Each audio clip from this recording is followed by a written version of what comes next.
Բարի երեկո եւ բարի գալուստ հայկական ժամանակ տաղավարում զրուցելու եմ քաղաքացիական պայմանագիր խմբակցության падգամավոր Լիլիթ Ստեփանյանի հետ։ Բարև ձեզ, Տիկին Ստեփանյան։ Բարև ձեզ։ Տիկին Ստեփանյան, ուժեղ Հայաստան կուսակցության առաջնորդ Սամվել Կարապետյանը հերթական, այսպես ասած, ուղիղ եթերում հարցազրույցով է հանդես եկել, ուղիղ եթերում իհարկե ճակերտներում, եւ մի շարք հայտարարություններ է արել։ Հայտարարություններից շատերին մենք դեռ կանդրադառնանք, բայց առաջին բանը, որի մասին ուզում եմ խոսենք, հերթական հայտարարությունն է, որ Փաշինյանին հաջողվեց եվրոպացիներին վաճառել հակառուսականությունը, նախ հասկանանք ինչ կապ ունի ներքաղաքական ընտրությունները հակառուսականության Եվրոպային վաճառքի հետ կամ առք ու վաճառքի հետ առհասարակ եւ ստացվում է, որ մենք Եվրոպային ազատ աշխարհին վաճառելու այլ բան չունենք, քան հակառուսականությունը։ Ինչպես եք մեկնաբանում այս հայտարարությունը։ Շնորհակալ եմ հրավերի համար, ընտրություններից հետո սա մեր առաջին հանդիպումն է եւ իրապես բավականին մեծ ծավալներով քննարկելու եւ խոսելու նյութ կա, հարթակը նաեւ հրաշալի հնարավորություն է մեր ունկնդիրներին, մեր քաղաքացիներին փոխանցել այն ամբողջ ինֆորմացիան, որ քարոզարշավի ընթացքում մենք հասցրել ենք տիրապետել, ինչպես դուք նշեցիք, ուժեղ Հայաստան քաղաքական դաշինքի առաջնորդ Սամվել Կարապետյանը հերթական ճակերտների մեջ ուղիղ եթերով խոսել է բացարձակ ընտրովի մի քանի լրատվամիջոցների հետ, որոնք շատ ուղիղ կապված են ընդդիմադիր շրջանակների հետ եւ թողներ են ինձ բազմաթիվ լրագրողներ, բայց ասեմ, որ այն լրագրողները ովքեր որ ներկա էին այդ հանդիպման, այդ քննարկմանը, ես նրանց ավելի շուտ կարող եմ դիտարկել որպես ընդդիմադիր գործունեություն ծավալող գործիչներ, քաղաքական գործիչներ, քան լրագրողներ, որովհետև անկախ անաչառ լրատվություն կամ այն կամուրջը, որ պիտի դառնա լրատվամիջոցը պետական համակարգի եւ հասարակության միջև կներեք, բայց նրանց տարածած ինֆորմացիան բացարձակ միակողմանի է։ Եվ 26 ժամ տևած մոնտաժից հետո որոշակի պատառիկներ այնուամենայնիվ հասանելի դարձան մահկանացուներից, այսպես ասած, եւ Սամվել Կարապետյանի մտքի հերթական գոհարները, որտեղ նա հանդես էր գալի ինչպես ակունք իմաստության, ըստ երևույթին նրան ասել են, որ խոսես դանդաղ, այդ փոփոխությունները շատ ավելի արագ տեղ կհասնեն։ Եվ նա այսպես տարբեր մտքեր է արտահայտել, որոնցից մի քանիսը անկեղծ ասած ծիծաղ են առաջացնում, մյուսները ցավ են առաջացնում, մյուսները զայրույթ, հատկապես այն մասով, որ մենք չկարողացանք մեր հասարակության որոշ շերտի հասկացնել, որ այս մարդը ըստ երևույթին կապ ունի աշխարհում գուցե տեղի ունեցող տարբեր պրոցեսների հետ, բայց վստահաբար ոչ քաղաքականության հետ, եւ այս մարդը չի կարող դառնալ ոչ մի քաղաքական ուժի առաջնորդ, առավել եւս որևէ երկրի առաջնորդ։ Ներողություն եմ խնդրում, բայց իրենց մոտ էլ է դիրքորոշում փոխվել, ինքն ասում է, որ Նարեկ Կարապետյանը իր կյանքի ընթացքում կարող է դառնալ վարչապետ, որովհետեւ շատ խելացի երիտասարդ է, կարող է անգամ պնդում է արել, որ նմանը չունեցող խելացի եւ խարիզմատիկ կերպար։ Դա իրենց սուբյեկտիվ գնահատականն է իր եղբոր որդուն, ինչը կարող է լինել օրինաչափ իրենց ընտանիքի ներսում եւ ասում են նույնիսկ ժողովրդական խոսքը չէ, որ ասում է Ագրավիձակը իր համար ամենագեղեցիկն է եւ երևի համեմատություն տանելով իրենց քույրերի, եղբայրների մոտ կամ հեռու ազգականների միջև, ըստ երևույթին Նարեկ Կարապետյանը ամենահարմարն է, ինչը ամենախելացին է, իրենց գնահատականն է, այստեղ ոչինչ ասել չեմ կարող, ես Նարեկ Կարապետյանին չեմ ճանաչում, բայց կոնկրետ Սամվել Կարապետյանի որդիներից մեկին, երկուսին բոլորս ենք կարծում եմ հասցրել տեսնել տարբեր իրավիճակներում, որը հանրությանը հայտնի դարձավ սեքսի նախարարության ստեղծման առաջարկությամբ, հետո հայտնի դարձավ քաղաքագիտական շատ կարևոր եզրահանգում անելով, երբ լրագրողի հարցին պատասխանեց պում եւ ասաց, որ երբ որ իրենք կան իշխանության Հայաստանի Հանրապետությունում առանց ամուսնանալու կամ չգիտեմ ինչ կինչին լինի, որը կարծում եմ մեծագույն խայտառակություն էր եւ այս ունենալ միլիարդներ եւ չզբաղվել երեխաների կրթությամբ կարծում եմ ամենասարսափելի բանն է, որ մարդու հետ կարող է տեղի ունենալ, բայց ոչինչ։ Հայաստանի Հանրապետության կառավարությունն ունի հրաշալի ծրագիր 300 դպրոց 500 մանկապարտեզ, որի մեծ մասը մենք նախորդ 5 տարիների ընթացքում հասցրել ենք արդեն հանձնել շահագործման, մյուսները ընթացքի մեջ են եւ շարունակելու ենք այս ծրագիրը, ինչպես մեր նախընտրական բուկլետներում էր նշված, ինչպես նաեւ մեր քաղաքական ուժի առաջնորդ են նշում եւ նրանց երեխաները շատ ավելի լավ կրթական ցենս կունենան, քան Սամվել Կարապետյանի թոռները շատ ավելի լավ կրթական միջավայրում կսովորեն, կրթական ցենս կունենան, քան նրա զավակները, բայց դա մեր խնդիրը չէ։ Սամվել Կարապետյանը ամբողջ ընթացքում փորձում էր հասարակության մեջ վախեր գեներացնել եւ այդ վախերը իբր կարգավորելով փորձեց վստահության քվե կորզել քաղաքացիներից, ինչ խոսք որոշ դեպքերում դա նրանց հաջողվեց, ամեն դեպքում չենք կարող ասել, որ այդ մարդկանց չեն գնացել եւ չեն ընտրել հասարակության ինչ որ զանգվածը, բայց այ ինչի հիմքով են ընտրել, սա է խնդիրը։ Մյուս հատվածը նրանց ընտրողների, կարծում եմ բոլորս գիտենք, նրանք ովքեր որ հատկապես մարզերից են, հատկապես որ փոքր քաղաքներից են, վստահաբար ամեն մի քաղաքում, ամեն մի գյուղում, ամեն մի մարզում վստահաբար կան մարդիկ, ովքեր գիտեն, որ այսինչ քաղաքում այսինչ մարդը եկել է, այսքան ընտրակաշարք են տվել, որ բաժանի եւ ինքն է այսպես ասած ներողություն ձևակերպման համար 10-ով կա տեսնում Սամվել Կարապետյանի կամ Բարգավաճ Հայաստանի կամ Հայաստան խմբակցության համար։ Հետևաբար կարող ենք ասել, որ Ռուսաստանում բնակվող գուցե ինչ-ինչ կապերով Սամվել Կարապետյանի հետ կամ նրա բիզնես կենտրոններում աշխատող գործատուների հետ իրավահարաբերությունների մեջ, աշխատանքային հարաբերությունների մեջ գտնելով այնուամենայնիվ եկան Հայաստան մի քանի ժամով, կներեք եւ պետք է ասեմ, իրենց վատությունը այս երկրին արեցին ու հետ գնացին։ Այս մասին նաև ապացուցողական բազան բավականին մեծ է, երբ օրինակ լրագրողները Զվարթնոց օդակայանում հանդիպում էին նոր եկածներին կամ գնացողներին եւ անպայման հարցնում էին օրինակ ինչու համար եք եկել Հայաստան, ինչն է ձեզ բերել Հայաստան։ Իհարկե կային մարդիկ, որ եկել էին հարսանիքի, հերուտնից տեղից տխուր արարողության կամ պարզապես արձակուրդի համար, բայց մեծ էին նաև այն մարդիկ, ովքեր վստահաբար ասում էին եկել ենք Սամվել Կարապետյանին ընտրենք, եկել ենք իշխանություն ձևավորենք, մեր քվեն տանք եւ նույն օրը հետ գնանք, նույն օրը հետ գնանք, որտեվ ստե կարողա խառնվի իրար, բան, այդպիսի խոսակցություններ կարծում եմ բոլորս հիշում ենք, կային նաև մարդիկ, ովքեր արդեն միջանձնային շփումներում, ոչ ֆորմալ շփումներում, հարցազրույցներում ասում էին, որ դե որ չգանք կնեղեն մեզ, մեր երեխեքին, դե բոլորիս տեղերը գիտեն, բոլորիս ապրելու տեղերը գիտեն, ախպեր շառից, փորձանքից հեռու եւ այլն։ Ուղղակի այս մարդկանց համար բավականին մտահոգիչ պետք է դառնար ոչ թե որ իրենց Ռուսաստանի Դաշնությունում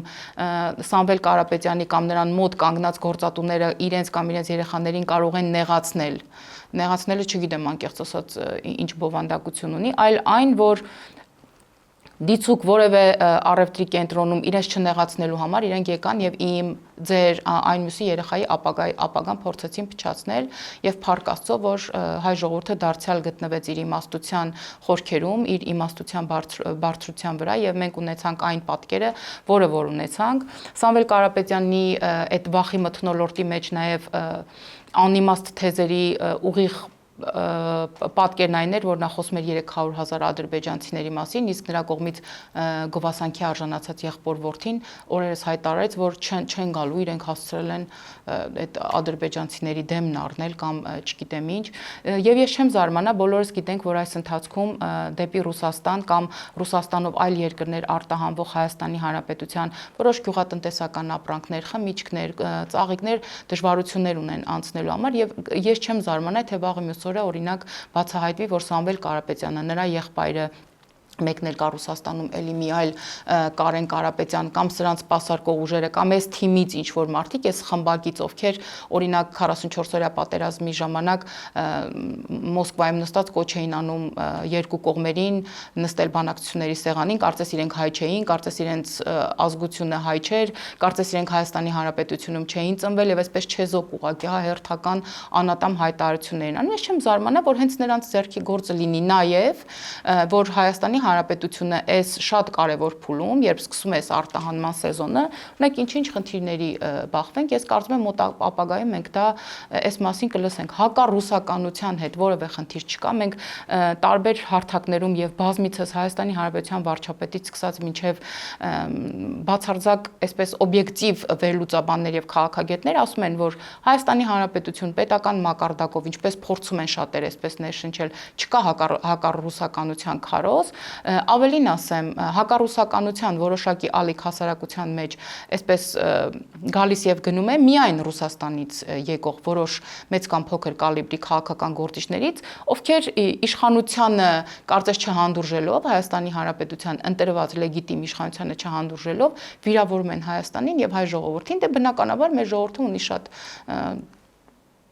արժանապատվություն ունենք, ինքնասիրություն ունենք, ի վերջո մենք Ռուսաստանի վրա բազմաթիվ հարցերում հենվել ենք, մենք Ռուսաստանի հետ ունենք բազմաթիվ պայմանագրեր Ռուսաստանը հանդիսանում է մեր կարևոր դաշնակից այս աշխարհում, բայց բանից պարզում է ամենաշատը Ռուսաստանից են մեզ վիրավորող, մեր արժանապատմությունը նսևացնող ինչ-որ հայտարարություններ գալիս, ավելին Ռուսաստանից են գալիս բոլոր այն օլիգարխները, որտեղ հասցրել են այնտեղ որոշակի կապիտալ ձևավորել եւ այդ կապիտալը պահպանելու համար իրենց անմռունչ ծառայությունն են իրականացնում Ռուսաստանում օրվա իշխանություններին եւ դրան զուգահեռ մատ են թափ տալի Հայաստանի Հանրապետության վրա, կարծում եմ բոլորս հիշում ենք, դարձյալ 44-օրյա պատերազմի ընթացքում, երբ դարձյալ հակառուսականության որոշակի ալիք կար հասարակության մեջ, երբ օրինակ զենքերի հետ կապված հարց կար կամ խաղապահների հետ կապված տարբեր հարցեր կային կամ մենք դիմում էինք ՀԱՊԿ-ին, որպեսզի ՀԱՊԿ-ը ինչ-որ գործեր ձեռնարկեր այնտեղ տարբեր այսպես սողանցքներով ինչ-որ բաներ էին մեզ փոխանցում եւ այնտեղից մեր հայ օլիգարխները, հայ բիզնեսմենները կամ հայ մարդիկ, ովքեր որոշակի կապեր ունեին Կրեմլում, բարձրաստիճան պաշտոնյաների հետ կամ հասարակական մշակութային կյանքում ունեին բավականին բարձր հեղինակություն, ասում էին՝ «Մի քիչ ստեղի ապրող հայերի մասին մտածեք»։ Սա ամենամեծ աբսուրդն է, որ Ռուսաստանում ապրող որոշակի կապեր ունեցող ազգությամբ հայ մարդը կարող է ասել, եւ ես մեծագույն ափսոսանքով եւ նախանձով եմ օրինակ կարդում մամուլում հետեւյալ եզրակացության հայտարարությունների մասին կամ հոդվածներում ամփոփված մտքերի մասին, օրինակ ադրբեջանցի ծագմամբ այսինչ կամ այնինչ մի քիչ էլ ենթամշակույթ կրող անձը կամ գուցե բիզնես ոլորտում մեծ հաջողություններ գրանցած անձը այնքան է մտերմացել օրինակ բարձրաստիճան պաշտոնյաների հետ, որ կարողանում է այդ մտերմությունը ինչ որ չափով այո օգտագործել իշահ իր երկրի, իշահ իր ազգության, իշահ իր հայրենակիցների, բայց ոնց է լինում, որ Հայաստանի Հանրապետությունից ով գնում է Ռուսաստան մի քիչ հարստանում է, մոռանում է, որ ինքը իր ազգանյանով է ավարտվում, մոռանում է, որ ինքը Հայաստանի Հանրապետությունում է ծնվել կամ առաջին քայլերը Հայաստանի Հանրապետությունում է, հոմենակ Արարատի նկարը պատից կախելով եւ Հայաստանի Հանրապետության հայրենիքի կենացը խմելով չի վերջո հայրենասիրությունը սկսվում եւ ավարտվում։ Դե նաեւ եկել են փրկելու հիմա ինչպես այո, եւ այսպես եկել են Հայաստանի Հանրապետությունը փրկելու եւ իրենք իրենց հերքում են, գիտեք, հարգելի Հերմինե։ Օրինակ մի քանի տարի առաջ այդ նույն Սամվել Կարապետյանը ասում էր, որ Հայաստանի Հանրապետությունը եւ Հայաստանի Հանրապետության տնտեսությունը ԵԱՏՄ այն բացառիկ երկրներից է, որ շատ սրընթաց տնտեսական աճ է գրանցում, էլի, այս մասով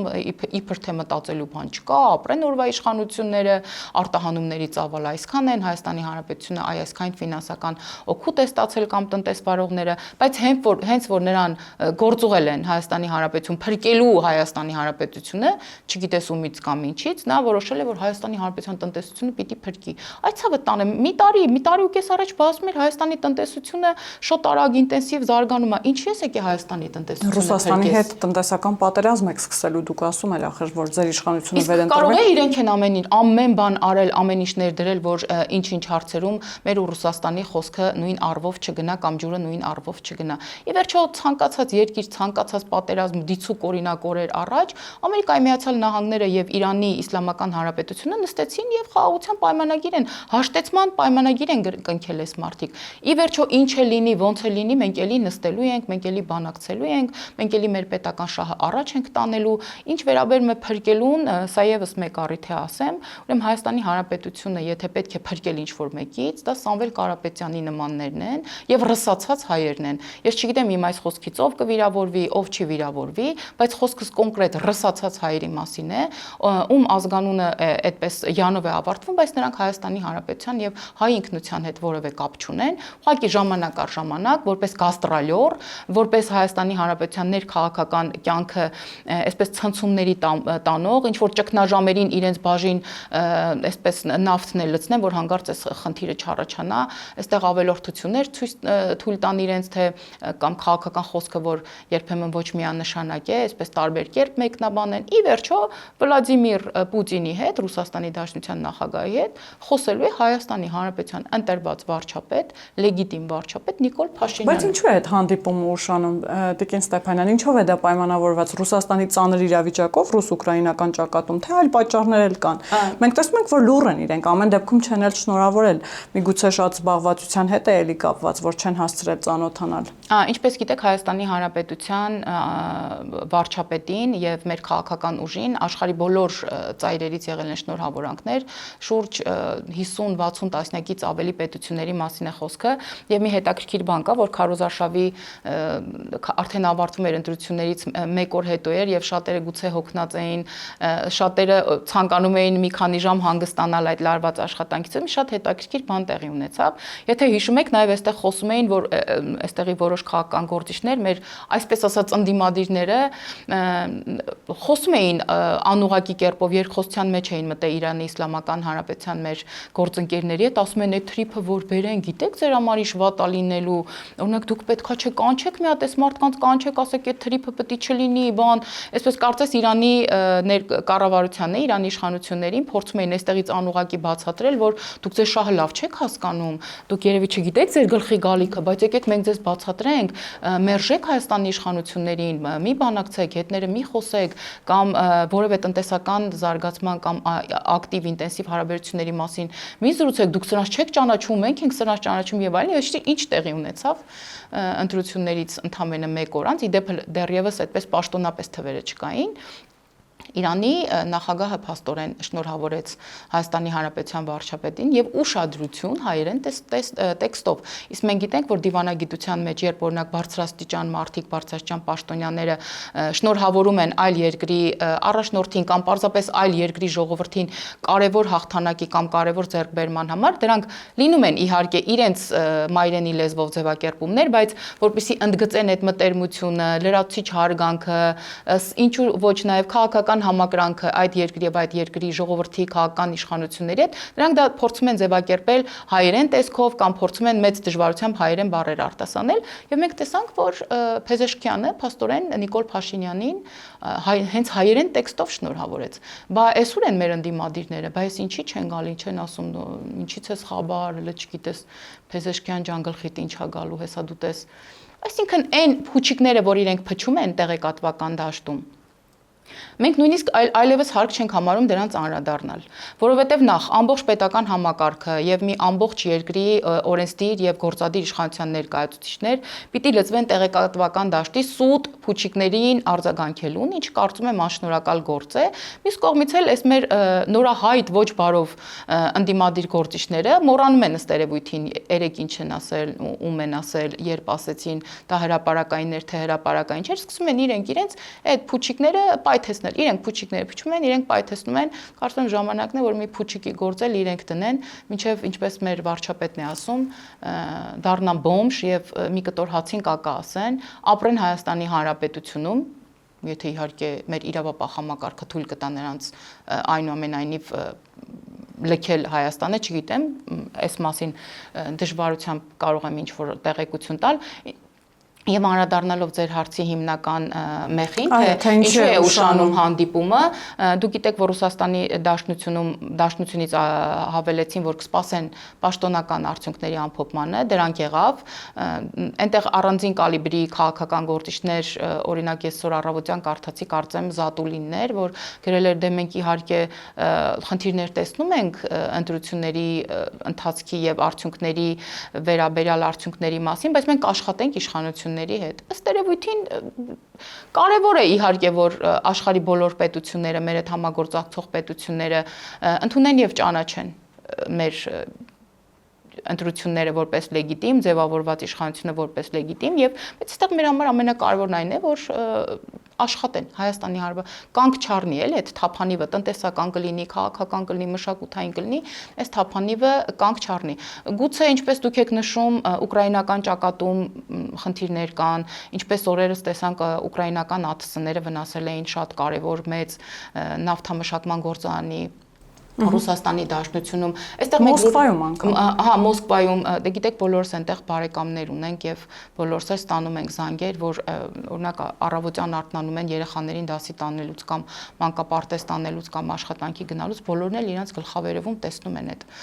ԱԹՍ-ները ուկրաինական, բնականաբար այնտեղ էլ որոշակի անհանգստություններ կան եւ ցավով սա ուզում եմ նշել, որ հատկապես 90-ականներին եւ 2000-ականներին, երբ մեր բազմաթիվ հայրենակիցներ Լեռնային Ղարաբաղի այս հակամարտության հետ կապված փորձում էին փախցնել իրենց երեխաներին, ընտանիքով էին արտագաղթում, երբեմն մեծ դժվարությամբ այստեղ թողելով իրենց տունը, աշխատանքը, ընտանիքը, տանում են երեխաներին, որ երեխաները բանակում չծառայեն կամ պատերազմի մասնակից չլինեն։ Հիմա այս ցավով պիտի արձանագրեմ, որ այդ այսպես ասած ուխտը նաև նստել է այնտեղ մեր հայրենակիցների դռանը եւ մի վիճակագրություն կար, որը դարձյալ շատ ցավով կարծում եմ յուրաքանչյուր հայ պիտի ընդունի ռուս-ուկրաինական պատերազմի ընթացքում միայն հայազգի զոհերի թիվը 5000-ը անց է։ Համեմատության համար ասենք, որ 44-օրյա պատերազմում մենք շատ ավելի քիչ զոհ ենք ունեցել, բայց դա բոլորովին այլ պատերազմ էր, բոլորովին այլ կոնտեքստում են, բոլորովին այլ բանի համար էր, այնինչ այստեղ մենք ունենք այս վիճակը։ Ես առիթից օգտվելով ուզում եմ բոլոր մեր հայրենակիցներին ասել, որ վերադառնան Հայաստան, քանի որ Հայաստանի Հանրապետությունը բռնել է ժողովրդավարության եւ ամենակարևորը խաղաղության ճանապարհը, եւ մենք ամեն ինչ անելու ենք, որ ինչպես նախորդ 2 տարվա մեջ մեր պետական սահմաններին կրակոց չի եղել, էսկալացիա չի եղել,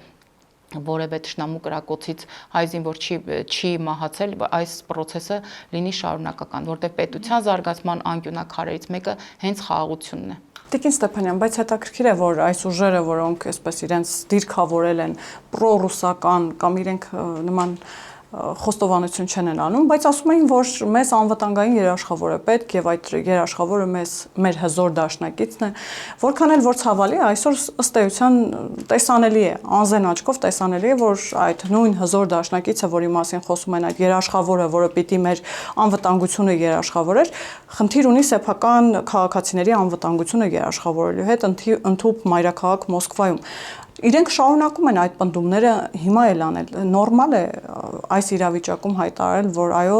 մեր միակ անվտանգության բարձիկը, անվտանգության երաշխավորը կարող է լինել մեր դաշնակիցը։ Նախ այս ուժերը պետք չի որ ասեն իրենք պրոռուսական են, ինչքան էլ ուզում են դրանից այսպես դիրքավորվեն, հեռու մնան, դիսկրիմինացվեն, այդ մասին Վլադիմիր Պուտինն է ասել բոլորի աչքի առաջ, երբ որ օրինակ ընտրություններից քարոզարշավից առաջ հանդիպել էր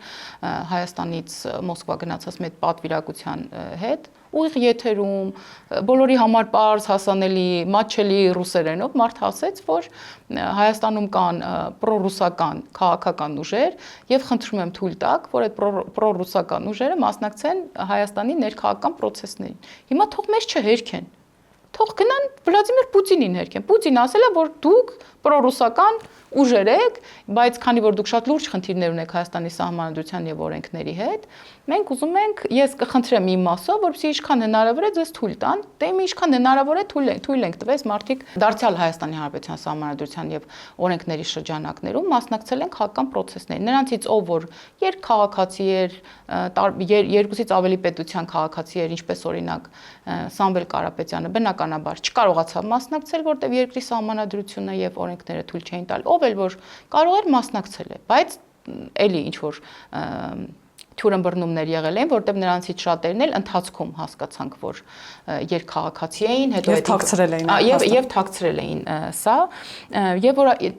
նշում եք իրենք ասում են մեզ երաշխավոր է պետք, գիտեք, քանի որ մենք պետության մարդիկ ենք, իշխանության մարդիկ ենք, սիրում ենք մեր երկիրը, սիրում ենք մեր հայրենիքը, ցանկանում ենք մեր երկիրը ուժեղ եւ կայացած տեսնել, խաղաղ տեսնել, որտեղ այստեղ են ապրում մեր ծնողները, մեր ընտանիքները, մեր զավակները։ Մենք ես կարծում եմ այստեղ մեթոդաբանության սխալ կա, որտեղ մենք ամեն ինչի նայում ենք մեր պրիզմայով։ Մենք նայում ենք պետության պրիզմայով, Հայաստանի Հանրապետության պրիզմայով, եւ երբ նրանք ասում են մեզ երաշխավորներ ենք պետք, մեզ թվում է թե նրանք խոսում են Հայաստանի Հանրապետության մասին։ Իրական ոչ։ Նրանք խոսում են հենց իրենց մասին։ Սեփական անձի մասին։ Այո, երբ որ իրանք ասում են մեզ երաշխավոր է պետք, ըստ երևույթին ամեն մեկը նկատի ունի իրեն,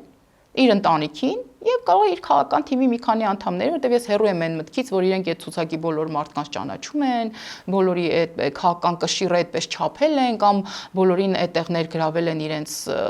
խոսքի համար կամ մասնագիտական գիտելիքների համար կամ այն ռեֆորմիստական գաղափարների համար, որով նրանք գալու են եւ այսպես էս 19-րդ դարի 20-ական թվականներին մնացած Հայաստանի Հանրապետությանը տանեն լուսավորության ճանապարհով։ Իսկ իրենց երաշխավորները ինչի համար է պետք։ Իրենց ինչի համար է պետք, իրենց անձին։ Գիտեք, այստեղ տարբեր ենթաշերտեր կարող են բացվել, երբ որ խոսում ենք հենց իրենց անձի երաշխավորության մասին, որտեղ տարիներ շարունակ մինչ 2018 թվականի հեղափոխությունը Հայաստանի Հանրապետության որևէ ղեկավար չի կարողացել Ռուսաստանի Դաշնության կամ անգամ ԵԱՏՄ երկրների որևէ թուրքալեզու ներկայացուցչի առաջ գլուխը բարձրացրած խոսել։ Եվ երբ 2018 թվականից ունենալով սոցիալական հենարան, ընտրվելով ժողովրդի կողմից, ունենալով բարձր լեգիտիմություն, ունենալով թիկունքում զգալով ժողովրդի ուժը, ժողովրդի աջակցությունը, ըստ էության Նիկոլ Փաշինյանը առաջին մարդն էր, որ ասեց՝ ժողովուրդ ջան, Հայաստանի Հանրապետությունը կանտորա չի։ Հայաստանի Հանրապետությունը երկիր է, պետություն է եւ ունի պետության բոլոր բաղադրիչները եւ եթե դուք մեր երկրին դնում եք երկրի տեղ, բարի եղեք մեր հետ խոսեք, օրինակ, չգիտեմ, ոչ թե հավասարը հավասարի հետ հաշվի առնելով ձեր տարածքները կամ չգիտեմ ձեր տնտեսական ակտիվությունը կամ բանկերում ձեր հաշիվները, փոքր եղբորտեղ, փոքր գործընկերոջ հետ, բայց մի նսեմացրեք մեզ, չի կարելի վերջո։ Մենք էլ ենք պետություն, մենք էլ ենք երկիր, մեր ժողովուրդն էլ է ուզում ի վերջո ազատ շնչել, մեր ժողովուրդն էլ է ուզում այդ կռացած վիճակից գլուխը վերև բարձրացնել։ Եվ սա տարբեր երկրների ներկայացուցիչների մոտ, այսպես ոչ ստանդարտ իրավիճակի արդյունքում երբեմն ոչ adekvat հայտարարությունների եւ ոչ adekvat արձագանքների միջավայր է ստեղծել ըստ երևույթին, դա արտացոլվում է շատ առումով քաղաքական մթնոլորտում կամ տնտեսական մթնոլորտում, բայց պարզապես շատերը պատրաստ չէին Հայաստանի Հանրապետության ղեկավարին տեսնել այդ դիրքերում, որ նա կարող է խոսել օրինակ այդ դիրքից, կարող է օրինակ շատ կոնկրետ ասել սա սև է, սա սպիտակ է, սա էլ օրինակ կապույտ է կամ կարմիր։ Կամ Վլադիմիր Պուտինին կարող է ասել, որ սահմանադրությունը դա թույլ չի տալիս։ Հա, կամ կարող ասել, որ գիտեք, մեծագույն հարգանքով, բայց Հայաստանի Հանրապետությունը ժողովրդավար երկիր է, այնտեղ որոշում է ժողովուրդը օրինակ, եւ Հայաստանի Հանրապետությունը այս կամ այն հարցը թույլ չի տալիս, որպեսզի սահմանադրությունից դուրս եկեք հիշենք տարբեր մեխանիզմներ, օրինակ, որ ասում են Նիկոլ Փաշինյանի ժամանակ Ռուսաստանի Դաշնության հետ այսպես հարաբերությունների սառեցում եղել։ Նախ այդ սառեցումը չկա, ընդհանրապես չկա։ Ես չգիտեմ հատկապես որ չափման, ունեք այդ ինչ քաղաքական ջերմաչափ է, որ այդ ջերմությունը չափում է Հայաստանի եւ Ռուսաստանի։ Մենք գիտենք, որ մենք երկիր ենք, ռազմավարական դաշնակից ունենք, ինչ որ կառույցներ կար, որի անդամ են, մենք մեր մասով ենք մեր պարտավորությունները իրականացնում, իրենք իրենց մասով են իրականացնում, այդ իրար սիրում ենք, չենք սիրում, այսօր սիրում ենք, ամսվա կենտորերին ատում ենք իրար, զույգ օրերին որոշում ենք, որ չէ, այդքան էլ իրար չենք ատում, ախր սրանք քաղաքական կատեգորիաներ չեն։ Եվ ի վերջո այս երկիրը պարտավորություն ունի նախ եւ առաջ իր ժողովրդի առաջ, իր ժողովրդի համար պետք է ցանկացած գործողություն պետք է իր ժողովրդի շահից դուրս բերի կամ իր ժողովրդի իր պետության շահից դուրս բերի։ Հետևաբար բոլոր այդ ոնց ասեմ, այդ խոսակցությունները սառեցմեն կամ տաքացման հետ, այդ որ այո, ինչ որ ակնհայտ բաներ կան, որ օրինաչափ չեն կարծես, բայց դրա մեջ արհեստականությունը շատ ավելի կարևոր կարծես ելակետային լինի, քան ընդհանուր առմամբ գլոբալ, երբ որ մենք դիտարկում ենք այս խնդիրները։ Օրինակ, եթե կներեք էլի ուղղակի տենց ժողովրդական խոսքով պիտի ասեմ, եթե քիչ բզբզան,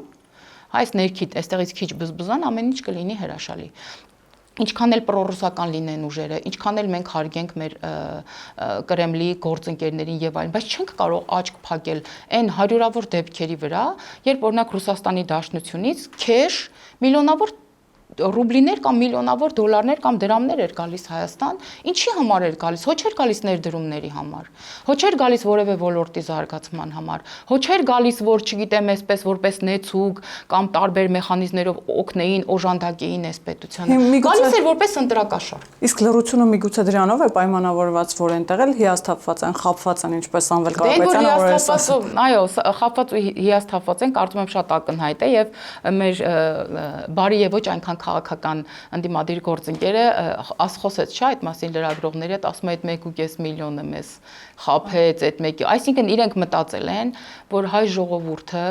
այսպես ոնց ասեմ, գնման եւ վաճառքի ընդհանուր առմամբ առարկա է, փողը կբերեն ցույց կտան, այդ ով կարա փողի դեմ կանգնի, ով կարա փողին ասի ոչ, ես չեմ վաճառում իմ ձայնը։ 1.5 միլիոն մարդու փողերը կբաժանենք, այդ իրավապահները հալավ ընդ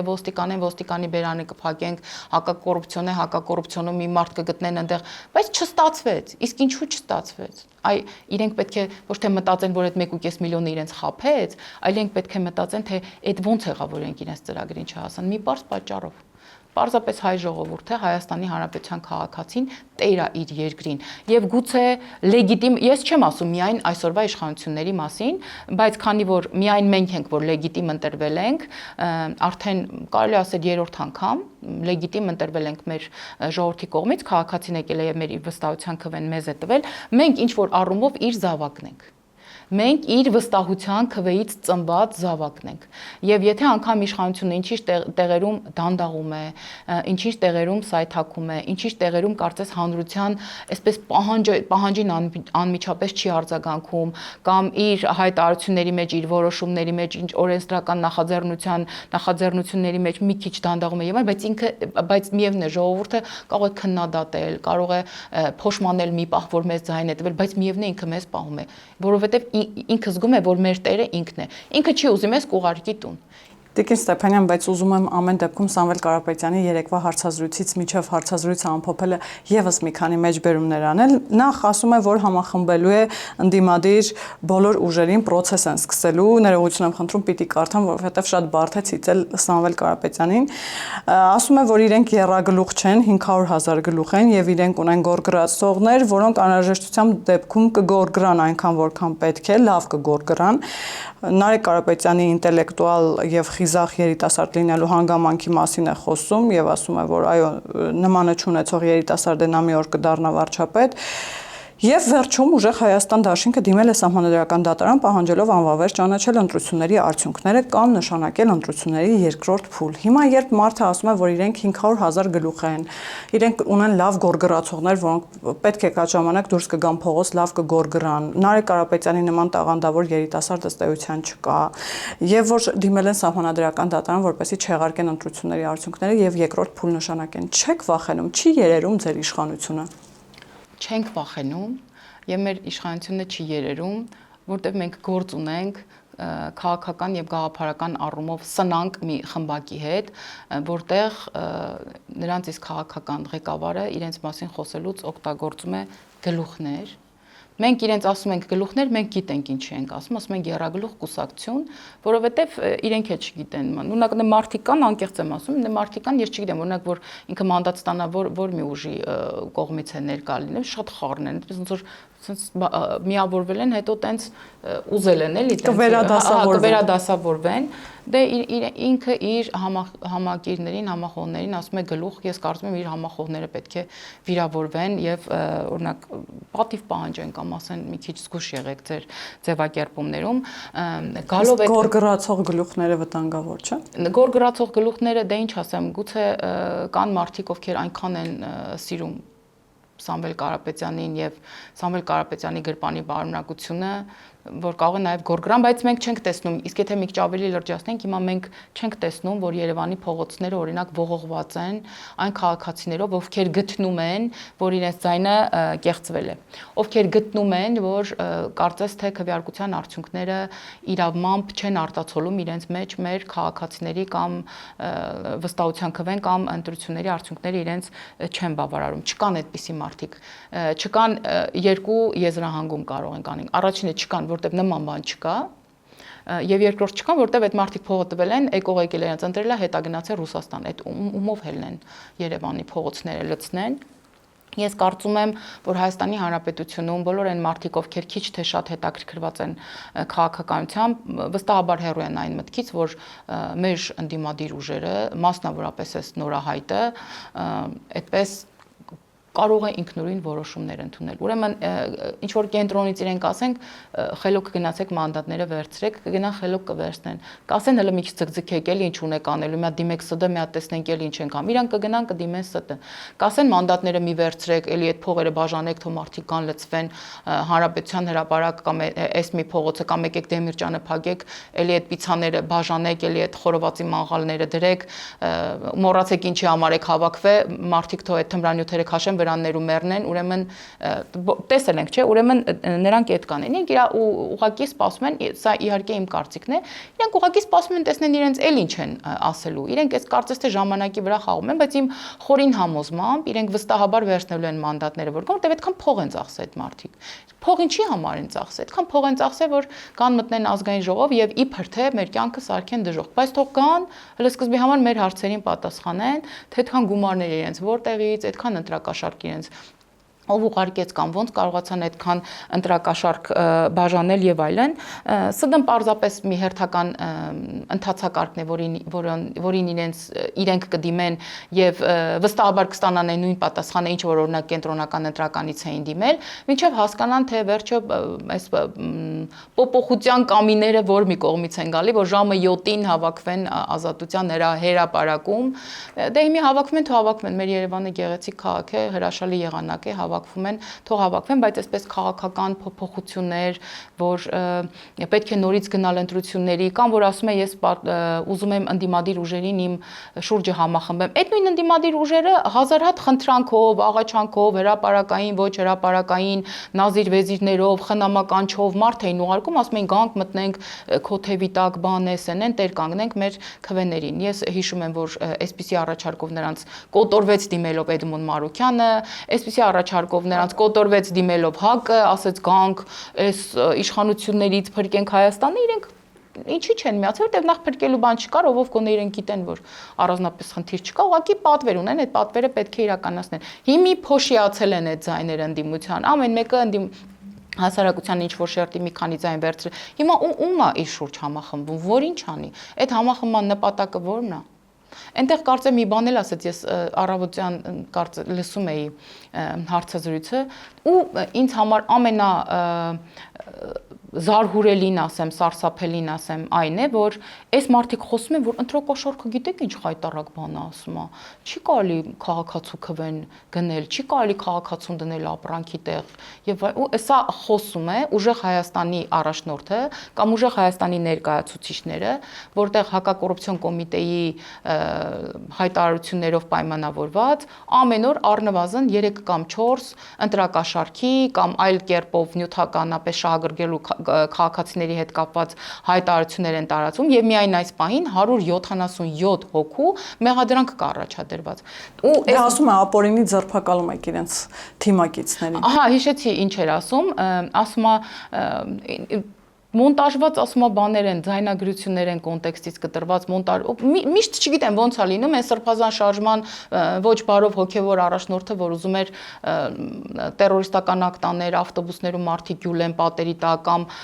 ոզնիները նետել մեքենաների տակ, անիվները պայթեն խփեն իրենք առիթից օգտվեն, հետ ցնդեղ լույսերը կանջատի, ինտերնետը կկորի եւ իրենք հեղափոխություն կանեն Հայաստանի Հանրապետությունում, ասում է դա կոնտեքստից կտրված բաներ են, մոնտաժված բաներ են։ Հիմա եկեք դիմենք տրամաբանությանը, օրինակ դիցուկ ես եւ դուք իրար հետ խոսում ենք հեռախոսով, ես ձեզ հրավիրում եմ իմ դստեր ծննդյան առիթին եւ ասում եմ, որ որտեղ պետք է լինի իմ դստեր ծննդյան առիթը, քանի հոգի կան, խնդրում եմ, որ անպայման դուք էլ ձեր ընտանիքով ներկայանաք, որ հաճելի ժամանակ անցկացնենք եւ այլն, խոսում ենք, ընդհանուր քննարկում ենք անում։ Կամ դիցուկ մեկը ինչ որ մեկի հետ ինչ որ հարց է լուծում, մեքենա են ուզում գնել կամ բնակարան են ուզում գնել կամ պայմանավորվում են, որ իրենք միասին գնան քաղաքից դուրս։ Այս խոսակցությունները ոնց մոնտաժենք, ինչ անենք, ում հանենք, ինչը դնենք կամ ում խոսքը կրճատենք, ում խոսքը ավելացնենք, որ դառնա ապեր հեռախոսով մի խոսա դե այս անժոն ու այս ինչը 100 նոց են, դե իրանց այդ 100-ը կտակ այն մյուսներին թող վազվզեն կամ այդ արցախցիները այդպես դարձյալ պիտակավորումով իրենց կողմից կամ հաշմանդամություն ունեցող զինվորներ այդ համբալներին կամ ասենք ոնց կարելի է թաթախվել մինչև կոկորտը եւ իրենց թիմակիցներին էլ մինչև կոկորտը թաթախել էս կեղտի մեջ, հետո օրինակ իրավապահ համակարգի ներկայացուցիչներին ասել, որ դե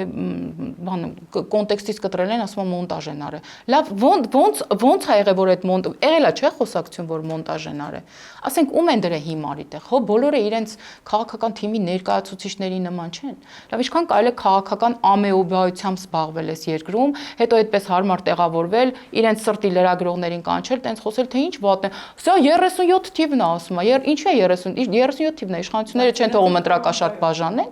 37 թիվն է, իշխանությունները ասում են, բան, ընտրություններ մի կեղծեք։ Միգուցե նկատի ունի, որ 24 ժամում կամ 26 ժամում մոնտաժվում է իր հարցազրույցը, 37 թիվ նկատի ունի։ Հա, կարող է, եւ 37 թիվն է, որ վարչապետը ասում է, դու չես կարա բարեգործ լինես, Հայաստանի Հանրապետության բոլոր իրավական եւ բարոյական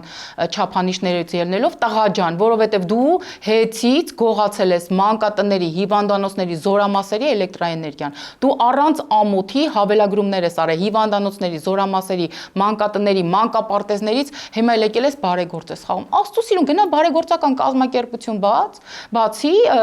բարեգործությամբ զբաղվի, քեզ որևէ մեկը չի արգելում։ Հայաստանի Հանրապետությունը բարեգործության մասին ունի օրենք հստակ կարգավորումներով։ Գնացեք այդ օրենքների կարգավորումներում ձեր բարեգործական կազմակերպության շրջանակներում բարեգործություն արեք, բայց դուք վերցրել եք քերիչները, եկել եք ընկրել այս ժողովրդի ջանին, այս երկրի ջանին, ամեն մեկը ձեր բաժին այսպես քերում եք, ամեն մեկը 5 միլիոն, 7 միլիոն, 8 միլիոն դրամ աշխատավարձներ եք ստացել, հավելագրումներ, մանկատան երեխեքի հաշվին բարեգործություն եք անում։ Մանկատան երեխեքի հոսանքը ավել եք գրել, որ բարեգործություն, ում եք անում այդ բարեգործությունը։ Ձեր բարեգործությունը Աստծո սրտին հարիր է, Աստծո սրտին դուր կգա։ Քոնե իրենք իրենցից ամաչեն, չխոսեն, այդպես լուրջ դեմքով։ Ես ուղղակի ցնցված եմ այս մարդկանց երեսպաշտության մակարդակի եւ ծավալների վրա։ Ոնց կարող ես դու ընտրակաշարք բաժանել, հետո ասես ընտրակաշարք բաժանել, գիտեք ինչ վատ գործ է։ Շատ վատ գործ է, եւ այդ շատ վատ գործի համար բոլոր նրանք, ովքեր հրահանգել են, բոլոր նրանք, ովքեր կազմակերպել են, բոլոր նրանք, ովքեր բաժանել են եւ բոլոր նրանք, ովքեր որ վերցրել են, այ հիմա իրանց վրա կզգան Հայաստանի Հանրապետության համը, իրենք իրենց վրա կզգան Հայաստանի Հանրապետության օրենքի այն ծանր բռունցքը կխելոքանան եւ այսուհետեւ բացարձակապես չեն խոսի ընտրակաշարքներից, որտեւ ով գոնե իրենք գիտեն, որ իրենք կրում են այդ պատիժը, քանի որ թաթախված են եղել Հայաստանի Հանրապետության ապագան, հայ ժողովրդի ապագան եւ հայ ժողովրդի ապագա սերունդների ապագան հարցականի տակ դնելով։ Այ իրենք այդ ժամանակ կզգան, թե ինչ է նշանակում բարեգործություն եւ ինչ է նշանակում հանցագործություն։ Շնորհակալ եմ Տիկին Ստեփանյան։ Ձեզ էլ եմ շնորհակալ։ Հիշեցնեմ, որ զրուցակիցս քաղաքացիական պայմանագիր խմբակցության падգամավոր Լիլիթ Ստեփանյանն էր, կհանդիպենք։